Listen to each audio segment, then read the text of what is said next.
Los tiempos cambian, la verdad no.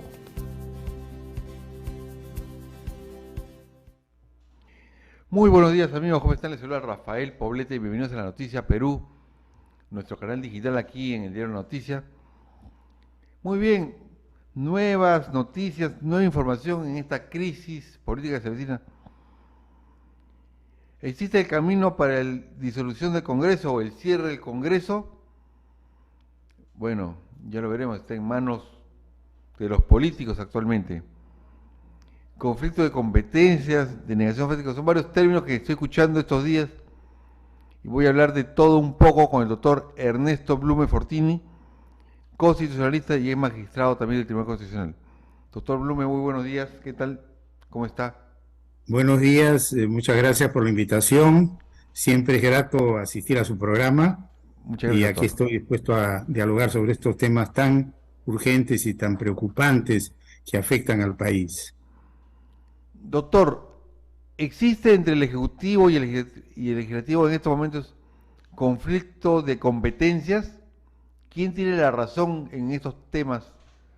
Bueno, yo diría que existe un permanente conflicto que desde mi punto de vista está motivado básicamente por el Poder Ejecutivo, que más bien está utilizando la táctica de culpar al Poder Legislativo de todos los errores y todo lo malo que ocurre en el país y en un afán de dividir a los peruanos creando disociación, separatismo, en una campaña muy destructiva desde mi punto de vista.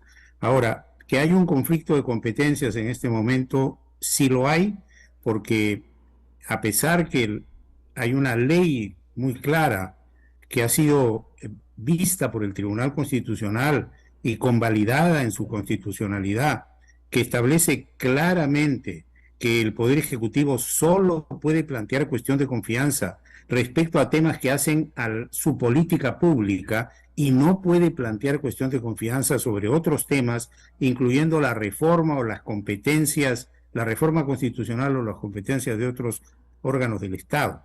Y a pesar que esa ley dice que expresamente debe haber un acuerdo de pleno para considerar que se deniega o se concede la confianza, un acuerdo expreso que debe ser comunicado formalmente mediante un oficio dirigido del Poder Ejecutivo, el Legislativo al Poder Ejecutivo. Y a pesar que dice que el único que puede interpretar el sentido de su decisión es el propio Poder Legislativo, a pesar que esa ley determina todo ello, se insiste en que una declaración de improcedencia por una cuestión de confianza mal planteada sobre temas ajenos a lo que puede ser materia de la cuestión de confianza, se interpreta como un rehusamiento y como una negativa de confianza, recurriendo a una tesis que ya ha sido superada, que fue la tesis de la denegación fáctica. Entonces, me parece que el Ejecutivo está tratando de forzar demasiado las cosas y está complicando la situación del país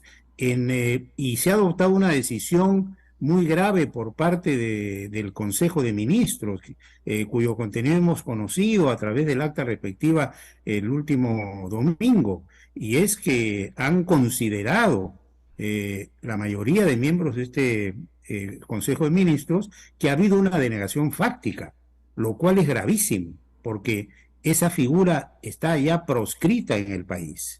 Y por lo tanto, me parece a mí que este conflicto pues está agravando la crisis, que el tribunal va a tener que intervenir si es que se promueve un proceso competencial, pero que si es que el Ejecutivo continúa en este afán, bueno, está configurando un grave rompimiento del orden constitucional que lo coloca al margen de la Constitución y tendría pues que tomarse las medidas respectivas por parte del Poder Legislativo, que es el que tiene en sus manos el destino del señor Castillo, porque tiene la herramienta de la vacancia por incapacidad moral permanente de y básicamente de la suspensión. Claro. El doctor Aníbal Quiroga, quien es el abogado del Congreso, ha planteado una demanda competencial y una medida cautelar. No sé si estos dos recursos pueden entrar al mismo tiempo y cuáles serían los plazos para que responda el Tribunal Constitucional. Mire, el proceso competencial es un proceso que se promueve cuando un órgano del Estado está invadiendo competencia ajena o está omitiendo competencia o está menoscabando competencia de otro órgano del Estado. El nuevo Código Procesal Constitucional establece claramente los casos en que se produce este proceso. Hay para estos efectos una demanda, se corre traslado de la demanda, luego del traslado de la demanda esta es absuelta, viene una audiencia y después viene la decisión final. El trámite del proceso competencial en cuanto fuera aplicable es el que corresponde al proceso de inconstitucionalidad. Si nosotros nos detenemos en el artículo 110 del nuevo código, vemos que en el proceso competencial cabe la medida cautelar y dice textualmente el artículo 110: el demandante puede solicitar al tribunal la suspensión de la disposición, resolución o acto objeto de conflicto cuando se promueve un conflicto constitucional con motivo de una disposición, resolución o acto cuya impugnación estuviese pendiente ante cualquier juez o tribunal. Este podrá suspender el procedimiento hasta la resolución del tribunal. La aprobación de la medida cautelar requiere el voto de 5 votos conformes. Entonces, lo que debe ocurrir es lo siguiente: presentada la demanda por parte del Poder Legislativo, el tribunal tiene que evaluar su admisibilidad. Si el tribunal admite la demanda, siguiendo las reglas de calificación de la demanda y aplicando supletoriamente las normas del proceso de inconstitucionalidad, este tiene un plazo de 10 días para calificar la demanda, pero puede hacerlo de inmediato. Si la demanda es calificada adecuadamente y se admite a trámite, se va a correr traslado, es decir, se va a notificar al Poder Ejecutivo para que el Poder Ejecutivo conteste en el plazo de 30 días. Pero a partir del momento en que la demanda es admitida por el Tribunal Constitucional, el propio Poder Legislativo puede presentar o hacerlo en paralelo con la demanda un pedido de medida cautelar. Ese pedido de medida cautelar puede ser resuelto de inmediato por el tribunal.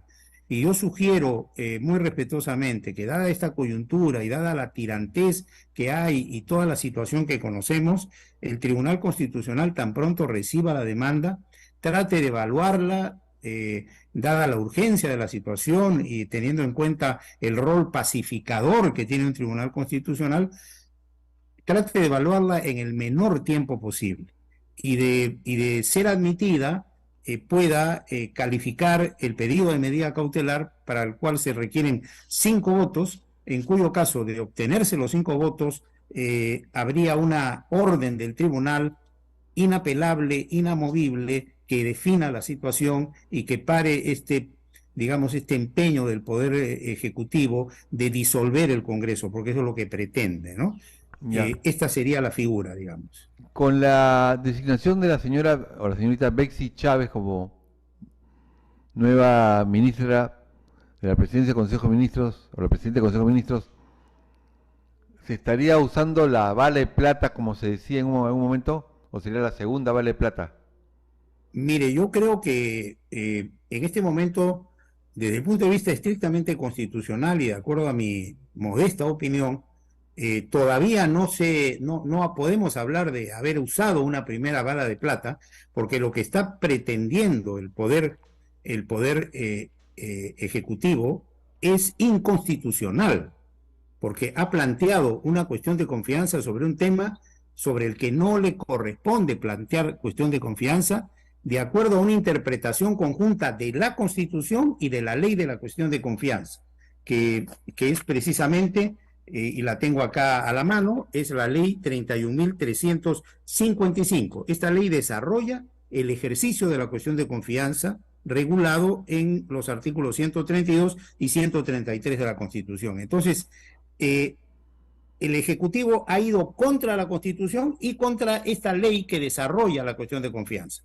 Y esta ley que desarrolla la cuestión de confianza, que acabo de mencionar, ha sido revisada por el Tribunal Constitucional en tiempo oportuno, y el Tribunal Constitucional, mediante resolución del 3 de febrero del año en curso, declaró que era infundada la demanda planteada por el propio Poder Ejecutivo, conforme a lo previsto en el artículo 107 del nuevo Código Procesal, y señaló expresamente que la ley 31.355 mantiene su constitucionalidad. Entonces, lo que ha hecho el Poder Ejecutivo es una suerte de acto de acrobacia, entre comillas, constitucional.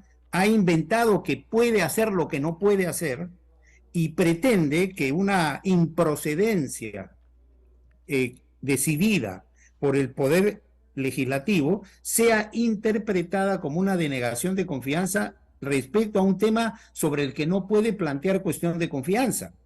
Por consiguiente, la tesis del Poder Ejecutivo es totalmente errada y forzada, además maquinada como para crear una figura de que ya se consumió la primera bala de plata y que ahora viene la segunda, y entonces pone una primera ministra respetable para mí, pero según todos informan, muy confrontacional, muy que va al choque, para crear más conflicto y pretender luego otra cuestión de confianza.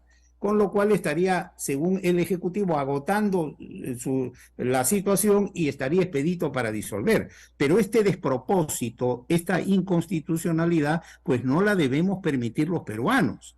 Y aquí yo creo que hay que hacer muy respetuosamente una invocación muy seria y muy patriótica al Congreso de la República, a todos y cada uno de los 130 congresistas que integran el Congreso de la República, porque lo que se está pretendiendo es inconstitucional, totalmente inconstitucional.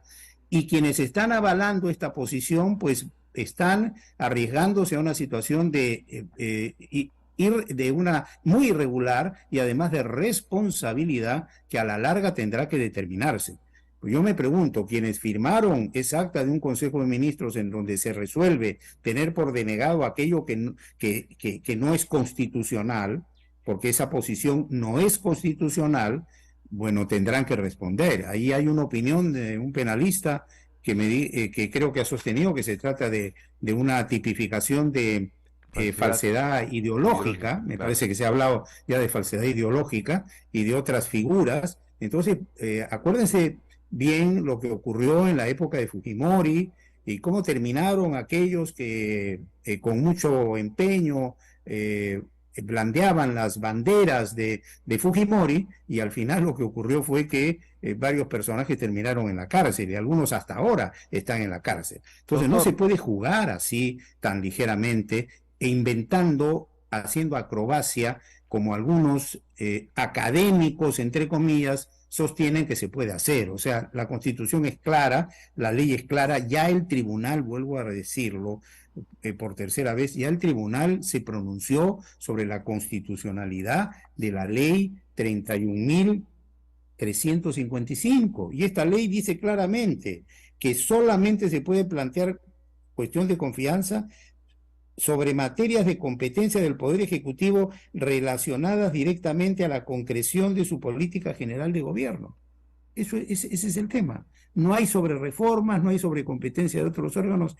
Y por otro lado dice, la cuestión de confianza es aprobada o rehusada luego de concluido el debate y luego de realizada la votación conforme al reglamento. El resultado de la votación es comunicado expresamente al Poder Ejecutivo mediante oficio para que surta efecto. Tiene que haber comunicación para que surte efecto. Ojo, para que surta efecto, la decisión tiene que ser comunicada. Y dice lo siguiente: solo el Congreso de la República puede interpretar el sentido de su decisión. Solo el Congreso de la República. Y por lo tanto, ustedes imagínense lo que va a ocurrir a futuro con todas estas personas que están avalando una situación absolutamente inconstitucional. A mí me da mucha pena decirlo, hay personajes que yo conozco y respeto, pero van a terminar en una pregunta. Me quiero poner en ambas posiciones y a ver en la posición del Ejecutivo. Ellos quieren cerrar el Congreso, lo que yo veo, convocar a nuevas elecciones también. ¿Qué otras instituciones se podrían ver afectadas con el cierre del Congreso? ¿El Tribunal Constitucional también se podría ver afectado? No, por el cierre del Congreso se estaría afectando solo al Congreso de la República.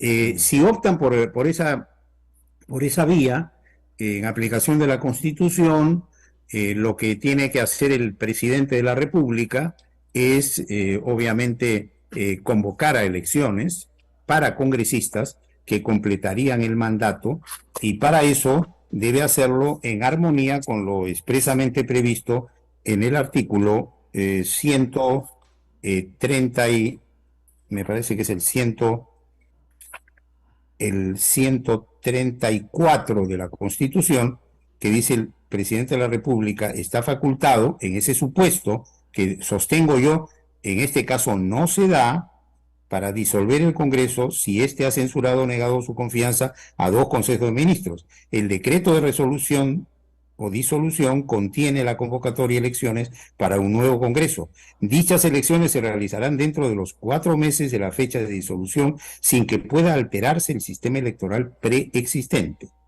Y por lo tanto, siguen los otros órganos del Estado. Ahora, mire, mi apreciación, ya digamos un poco yendo más allá del tema netamente constitucional, es que hay una desesperación en el Poder Ejecutivo, porque el Poder Ejecutivo conoce perfectamente la situación actual. El nivel de desaprobación del señor presidente a nivel nacional alcanza el 70%. En Lima es del 90%. Y luego las situaciones políticas que se han venido dando demuestran que, por ejemplo, el Poder Judicial mantiene su independencia, es crítico a las medidas inconstitucionales e ilegales. El Ministerio Público es independiente. El Congreso está en dudas, pero hay una oposición mayoritaria. El Tribunal Constitucional ha demostrado también independencia. La Defensoría del Pueblo igualmente. La Contraloría en igual dirección. Y en el ámbito de la sociedad civil, si nosotros analizamos Colegio de Abogados, por ejemplo, ha criticado arduamente y vigorosamente la situación existente.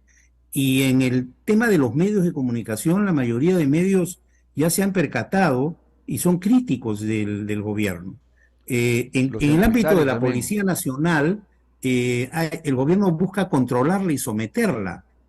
No está ocurriendo lo mismo en las Fuerzas Armadas. Y la mayoría de investigados se están convirtiendo en colaboradores eficaces.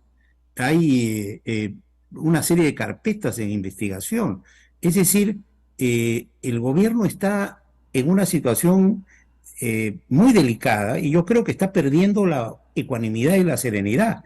Y eso ocurre porque no se actúa con un criterio objetivo. Es decir, si esta situación es tan complicada, lo que hay que hacer es someterse a las investigaciones y cumplir la Constitución, pero no pretender lo que podríamos denominar un ardid entre comillas, constitucional, inventando lo que no corresponde. Y eso es lo que lamentablemente viene ocurriendo en este caso.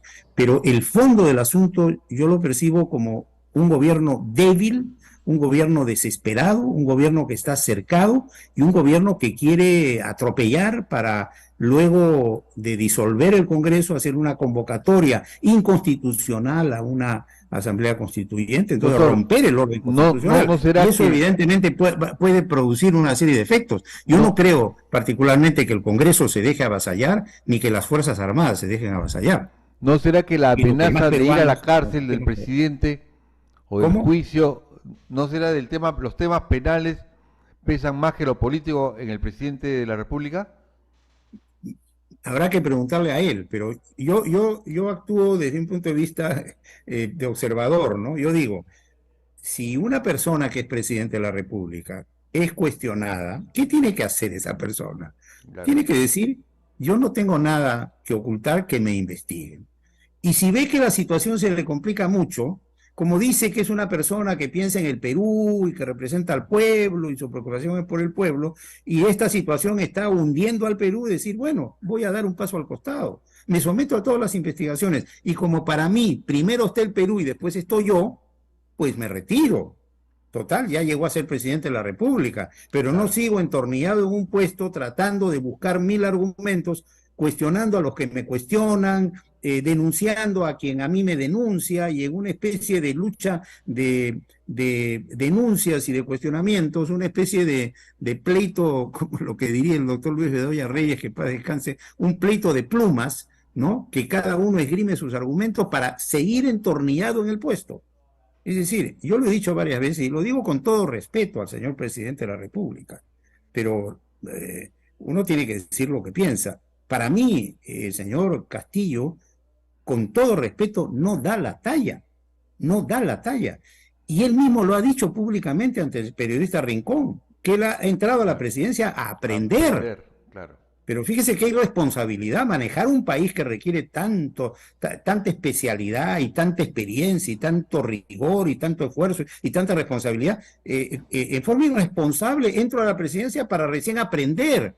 Bueno, ¿y quién le paga el costo del aprendizaje a este caballero?